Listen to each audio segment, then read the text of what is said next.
U kthejmë në studio për të folur në lidhje me gjendje në komunën e Obiliqit, ku me mua në lidhje direkte është kryetari i komunës së Obiliqit, zoti Xhafer Gashi. Zoti Gashi, faleminderit shumë që pranuat që t'jeni pjesë e Infodes. Faleminderit për telefonatën, për ne është kënaqësi. Kryetar, dihet se këto 4 vjetë qeverisje ka qenë një sfidë për të gjithë komunat e Kosovës duke përfshirë kontratën kolektive, e cila ju ka bërë problem shumicave të komunave. Si ka qenë për juve kjo sfidë? Po, fatkeqësisht është e vërtetë që shumica komunave kanë pas pothuajse të njëjtën situatë. Kontrata kolektive është një kontratë që është nënshuar mes Ministrisë dhe sindikatave të arsimit, e cila pastaj ka prodhu efekte negative për komunat, edhe pse komunat nuk janë nënshkruese të kësaj kontrate. Fatkeqësisht Ministria nuk e ka mbulu këtë shumë të mjeteve financiare të cilat me që ka qenë kontrata është dashur t'i përmbahet kontratës edhe t'i kryen obligimet ndaj mësimdhënësve. Tani përmes gjykatës dhe përmbaruesve komunat e kanë problemin të buxhetit që po ju mirret prej njerëzve të cilët e kanë paditë komunën. Kryetara, ka specifikisht ndonjë projekt i cili është ndaluar për shkak të marrjes së buxhetit nga ana e kontratave kolektive që e bën përmbaruesi privat? Po, në fakt, këtë vit kemi qenë me të kujdesshëm dhe nuk i kemi nisë disa projekte, sepse në shkurt na janë marrë rreth 1 milion vlerë dhe janë marrë nga projektet kapitale, që në fakt nuk ke mund edhe të filloj me implementimin e tyre. Këtë fat e kanë pothuajse shumë komunat, pavarësisht të numrit të mësimdhënësve dhe buxhetit. Kryetar, juve në këto 4 vjetë në krye të komunës së Obiliqit, cilat kanë qenë projektet më madhore që juve keni realizuar në komunën e Obiliqit, duke parë se keni ndryshuar krejtësisht gjendjen e sheshit fillimisht në komunën e Obiliqit, që i ka jap një pamje më të mirë kësaj komune? Fatmirësisht në komunën e Obiliqit është punu shumë dhe është e vërtetë që tani me Obiliqi ka ndryshu tërësisht nga një pamje që ka qenë e mëhershme. Janë realizu projekte të ndryshme, po ndër projektet në këtë 4 vjeçar që ka qenë shumë e rëndësishme dhe domethënë për neve kanë qenë fillimisht plani zhvillimor, një planifikim që i jep një rrugtim për 8 vitet e ardhshme komunës së Obiliqit, me pastaj edhe plotësimi me hartat zonale, e cila definon të gjitha zonat edhe të ndërtimit edhe zonat e tjera për zhvillim, gjithashtu bujqësinë dhe infrastrukturën, dhe tani kjo është një ligj shtesë për komunën e Obiliqit. Po ashtu janë bë projekte të shumta, në këtë rast projekte që vlen me i theksu është nxemja qendrore, ose Ngroja qendrore, po. Siç po e quajmë, ngrojen qendrore, dhe është një projekt që tani jemi në fazën e 3 të tenderimit në forca vetanake, edhe ky projekt është projekt jashtëzakonisht i kushtueshëm, po t'i pas parasysh rrethanat të cilat janë kriju tani më edhe në shtetin tonë, që reflekton edhe nëpër komunat, çështjet e kredive, të buta apo edhe mbështetje financiare nga donatorë të ndryshëm, nuk po ndodh për shkak të sanksioneve që është shteti jonë sanksione. Kryetar, aty desha edhe të dalë si ka qenë komunikimi juve me qendrën në këto 4 vite. Ju përmendet një projekt i cili është mjaft madhor, siç është ngroja qendrore në komunën e Obiliqit. A keni hasur në bashkëpunim nga qendra për këtë periudhë sa ishit kryetari i komunës së Obiliqit? Nëse ka pasur goxha shumë ankesa nga komuna tjera sa i përket bashkëpunimit me qendrën? Fatkeqësisht jo, edhe pse ne vazhdimisht jemi mundu të adresojmë fillimisht në ministrinë financave, kërkesat tona se përket çështjes së projektit të nxemjes qendrore, më pastaj edhe në komisionet parlamentare kemi bërë kërkesa të vazhdueshme çdo vit dhe kemi vazhdu edhe me amandamente që i kemi adresu përmes grupeve parlamentare në parlament, po fatkeqësisht edhe pse është shumë projekte e rëndësishëm, nuk kemi gjenë mbështetje deri me tani financiare. E ky është një projekt që jo vetëm Obiliqi, po edhe Kosova ka nevojë, përfiton për këtij projektit. Ju e dini që Obiliqi është një prej zonave më të ndotura në nivel vendit dhe kjo kish me ul ndotjen sepse gjatë sezonit dimror të e pas edhe minjerën afër thëngjillin, furnizimin me thëngjell për punëtorët, kjo krijon ndotje edhe më të madhe në komunën tonë. Po përveç kësaj, ju e dini që Kosova importon rrymë gjatë sezonit dimror, do ta ulte të paktën importin e rrymës për komunën e Obiliqit nëse sa më shpejt do të funksionalizohej çështja e ngrohjes qendrore dhe e kursimi i energjisë sipas ekspertëve të këtyre lëmive është 1,6 Dhe kjo fatkeqësisht ne kemi provu edhe me banka ndërkombëtare, këtë rast me Bankën Evropiane, dhe nuk kanë mund të na mbështesin duke bazuar në rrethonat të cilat gjendet aktual Kosova. Kryetar, mirë, po kur pritet që të vije fundi i këtij projektit, apo për shkak të buxhetit nuk dihet se edhe sa kohë mund të shkojë ky projekt? Ne me planifikimet buxhetore duke llogaritë përfitimin nga tantjema e thëngjillit, pothuajse 80% e këtij buxhetit është i fokusuar në zhvillimin e projektit të ngrohjes qendrore. Në forcat vetanake në pjesën fazën e parë unë mendoj nëse do të kem do të vazhdoj me këtë ritëm, vitin e ardhshëm do të filloj ngrohja, kurse nëse do të kem ndaj mbështetje financiare, besoj që edhe këtë vit e kishim jetësu. Kryetar, desha të ndalem edhe tek çështja e arsimit në komunën e Obiliqit, sa është punuar në ngritjen e nivelit të arsimit në këtë komunë dhe digitalizimin e shkollave në komunën e Obiliqit. Ashtu si shihet në plan programet mësimore, gjithsesi digitalizimi është pjesë e domosdoshme në mbarvajtjen e mësimit. Sa keni arritur juve që të jeni në hapa të kohës dhe të arrini digitalizimin në shkollat e Obiliqit? Ne po bëjmë përpjekje me buxhetin aktual që kemi dhe pse Ne kemi pak ndërprerje me rrjetin nga ana e kryetarit, mirë, po besoj se do të rregullohet. Po, kryetar, tani jemi duke të dëgjuar, po ishim tek digitalizimi i shkollave. Po, ne me buxhetin që kemi aktual po bëjmë përpjekje maksimale që të shfrytëzojmë të gjitha mundësi. Po përmenda çështjen e kontratës kolektive, e fatkeqësisht edhe nga kjo vijë buxhetore janë marrë mjete, edhe pse kanë qenë rreth 300 mijë të planifikuar në këtë vit për digitalizimin e shkollave. Ne vazhdojmë me procedurën dhe besoj që në këtë drejtim të tyra vetanake shpresojmë që ta përmbyllim këtë vit një pjesë të digitalizimit. A ka filluar në disa shkolla, kryetar, që të kemi digitalizim në gjimnaz, për shembull, ose në shkollën teknike, atje ku edhe është më e nevojshme? Po janë të punuar në këtë drejtim dhe me sa diun është në procedurë të tenderimit faza e parë e digitalizimit, pjesë që është mbulu sa përket çështjes së sigurisë, çështja e mbulimit të gjitha shkollave me kamera digjitale për mbikëqyrje dhe çështja tjetër është në fazë të zhvillimit të procedurave në prokurim.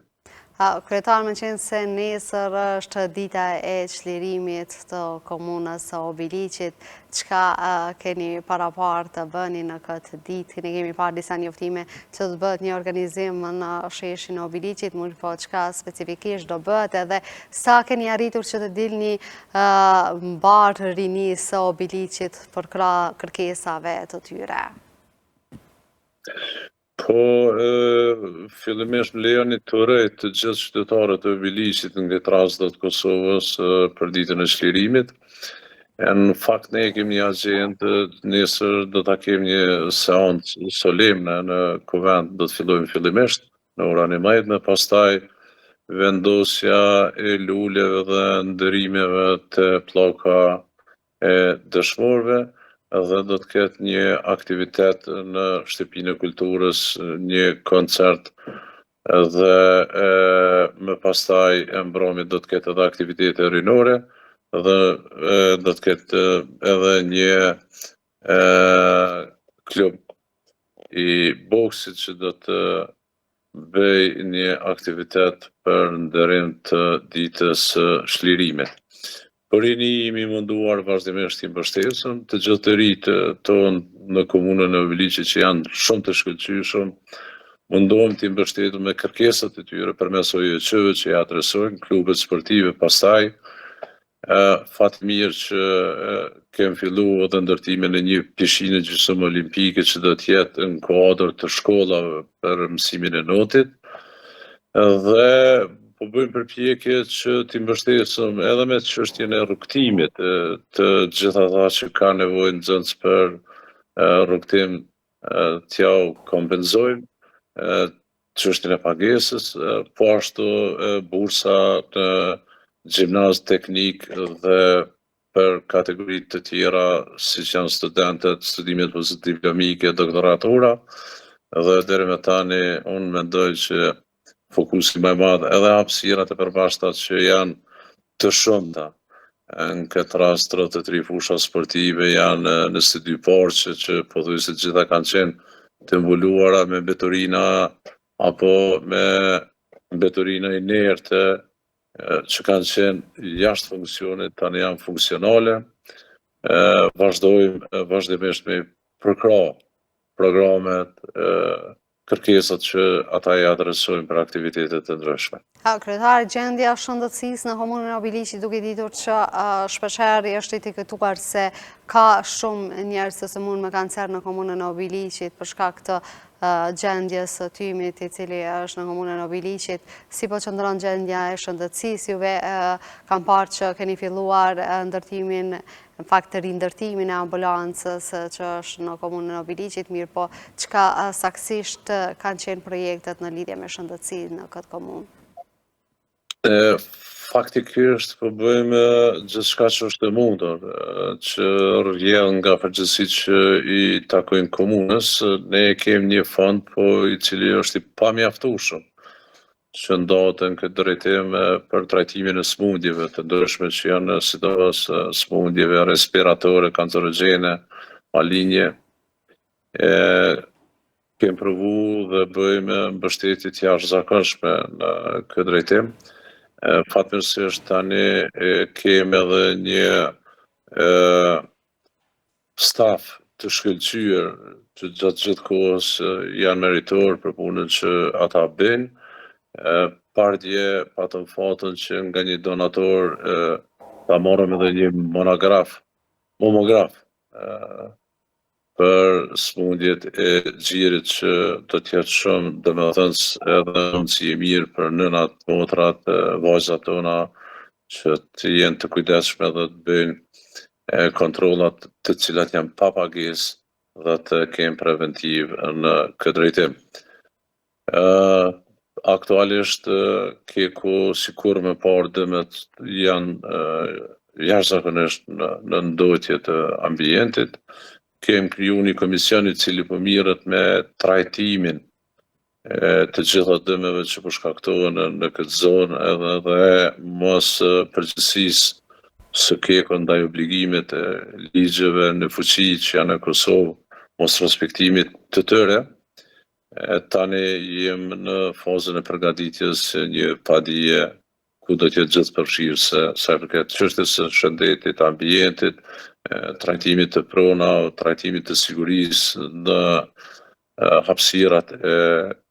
termocentrale, pastaj minjera e kështu me radhë. Kryetar, më kam parë që keni qenë jashtëzakonisht i zëshëm sa i përket çështjes së kekut, i cili e preokupon zonën e Obiliqit, mirë, po a keni hasur ndonjëherë në ndonjë reagim sa i përket këtyre çështjeve, problematikave që juve keni hasur? Po, normal, vazhdimisht, sepse dhe ju dini që Obiliqi tani me ka një ligj që e trajton në mënyrë të veçantë, i cili udhëzon apo jep obligime edhe ndaj korporatës energjetike të Kosovës që t'jetë e mëshirshme edhe ndaj ambientit, po që të ketë edhe projekte të përbashkëta me komunitetin, me pastaj të ketë parasysh edhe çështjen e punësimit që në kushte të barabarta t'jenë qytetarët e kësaj zone të punësuar, me pastaj obligimet që e ngarkojnë me rripin e sigurisë, që në kupton është një brez për rreth kekut që do ta ndalte sadopak edhe zhurmën, po edhe ndotjen që vjen nga termocentralet. Pastaj çështjen e minjerave që do trajtuar duke bazuar në ligjit për minjera dhe mineralet. Fatkeqësisht unë mendoj që asnjëherë sikur tani më nuk është ka ndodhur një papërgjegjësi edhe në kuptimin e ndoqjes përmes tymtarëve. Ju dini që ende nuk janë instalu elektrofiltrat, edhe kjo mund t'jetë ndoshta një nga pasojat e sanksioneve, sepse kanë qenë të planifikuar të montohen me fondet e Bashkimit Evropian, që këto nuk kanë ndodhur, me siguri kjo është arsyeja. Dhe ka shumë çështje që keki, unë mendoj karshi prodhimit të energjisë do të marrë obligime edhe ndaj ambientit, po edhe ndaj aktiviteteve sportive, kulturore që janë edhe zhvilluar në komunën e Obiliqit, edhe pse të gjitha klubet me keqarë dhe thëmë bartin fanelen me logon e kekut, asnjë mbështetje financiare deri më tani nuk e kanë pas, duke bazuar që dhe ligji e obligon që në këtë drejtim keku të mbështesë. Kryetar, tek jemi tek fondet e Bashkimit Evropian edhe sot patëm një dështim të mos konstituimit të Kuvendit të Kosovës, pra jemi edhe në seancën tjetër ku kemi një dështim sa po ju penalizon juve që nuk e kemi një qeveri funksionale. Po, në fakt, kjo është, mendoj, gjëja më e keqe që është duke ndodhur për momentin aktual, sepse derisa nuk ka një kuvend, parlament funksional, një qeveri funksionale, me siguri që do të ketë edhe pasoja sa përket çështjes së fondeve që do të kërku apo edhe kërkesave të ndryshme në arenë ndërkombëtare që do të adresu për probleme të shumta që i ka vendi jonë. Kryetar, për fund do të kisha dashur vetëm me ditë edhe një mendim tuaj lidhje me gjykatën speciale atje ku ish-krerët e Ushtrisë Qlirimtare të Kosovës po vazhdojnë të gjykohen në hak, ndërsa ju jeni vetë pjesëtarës i Ushtrisë Qlirimtare të Kosovës. Si po ju duket e gjithë kjo skem që është bërë gati atje? Për mua, për bindjen time personale, është një gjykatë politike, e cila padrejtisht po i man krerët, luftëtarët e lirisë të mbyllur padrejtisht, dhe unë besoj me shpresë që gjithë ata që janë atje një ditë faqebardh me dinitet të rikthehen përsëri në vendin tonë, duke u bazuar, e thotë edhe ju vetë që kam qenë pjesë e luftës çlirimtare,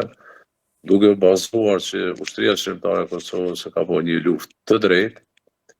e ka pas një mbështetje, edhe jem shumë mirënjohës nga Shtetet e Bashkuara të Amerikës, NATO drejt çlirimit, dhe Bes me shpresë që ata do të kthehen shumë shpejt në vend,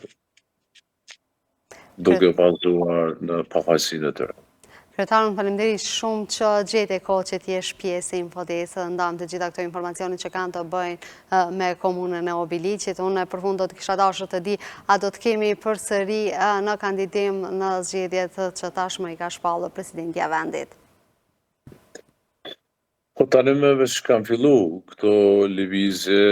pothuajse në tërë territorin e Kosovës, gjithashtu edhe në Lidhjen Demokratike të Kosovës janë marrë takime fillimisht me kryetarët e degëve në qendër, është marrë obligim që të adresohen rekomandimet nga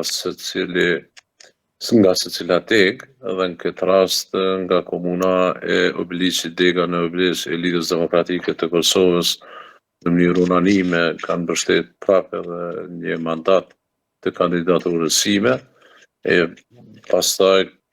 bashkë me një analizë që është bë nga një grup komision që është caktuar nga Lidhja Demokratike në Obiliq, janë adresu në kryesi qendrore, dhe unë besoj që shumë shpejt do të marrën një përgjigje për të gjitha degët apo kandidatët në për komuna, po unë do t'jam kandidatët për një mandat. Kryetar, faleminderit shumë që pranuat që t'jeni pjesë e Infodesë. Unë ju uroj shumë suksese në zgjedhjet e ardhshme. Faleminderit, është e kënaqësi. Të nderuar shikues të Infodesë, të patëm në lidhje e kryetarin e komunës së Obiliqit, e neve do vazhdojmë në pjesën tjetër të emisionit ku do të flasim në lidhje me mos konstituimin e Kuvendit të Kosovës.